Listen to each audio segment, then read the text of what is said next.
Assalamualaikum warahmatullahi wabarakatuh.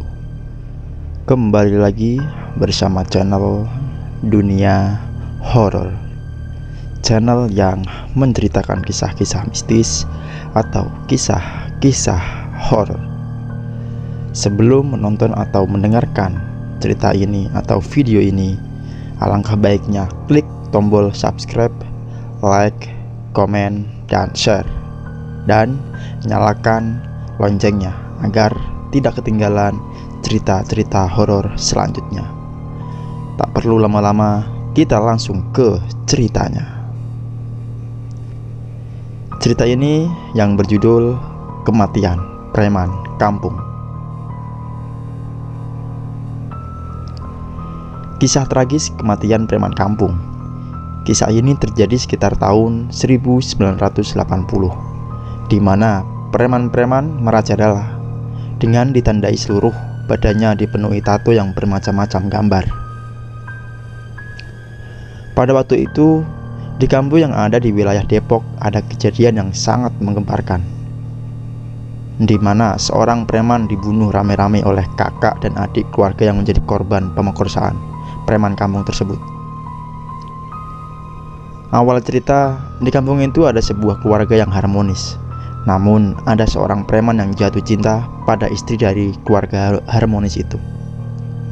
Yang namanya preman, kemana-mana selalu bawa golok, juga gak ketinggalan botol minuman keras selalu dibawanya.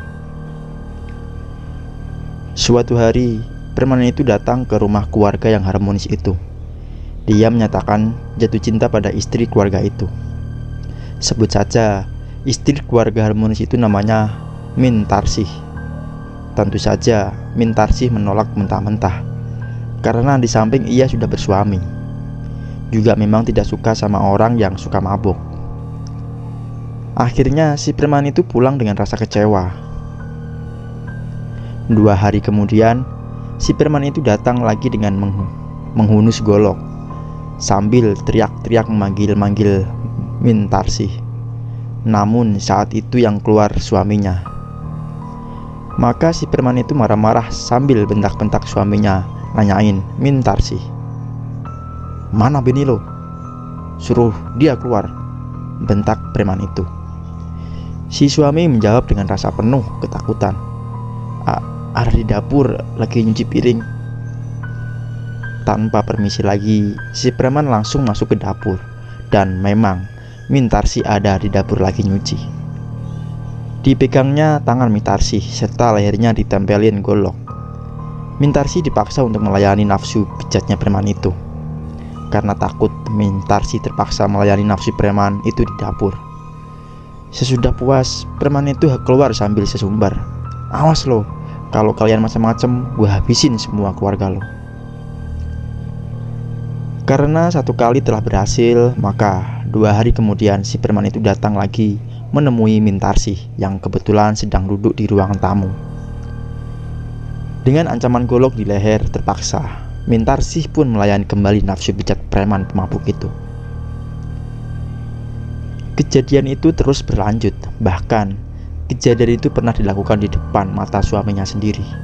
Tapi karena takut suaminya tidak bisa berbuat apa-apa, dia hanya bisa meneteskan air mata melihat istrinya diperkosa oleh preman itu. Akhirnya suaminya datang ke rumah kakak dan adiknya. Dia ceritakan semua yang terjadi pada keluarganya. Mendengar pengaduan itu, kakak dan adiknya sangat marah. Maka mereka sepakat untuk menghabisi preman itu, yang katanya si preman itu tidak mempan dengan senjata tajam itu.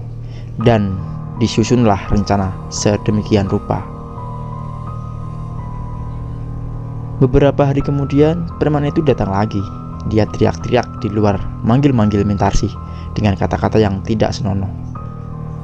Mendengar suara preman teriak-teriak, akhirnya suami Mintarsih datang mempersilahkan masuk. Pas si preman mau duduk, tiba-tiba ia dihantam oleh adik suaminya dengan balok kayu. Pukulan berikutnya datang dari kakaknya dan juga suami Mintarsih yang sudah lama menyimpan dendam. Mereka memukul preman itu dengan kayu tanpa henti-hentinya.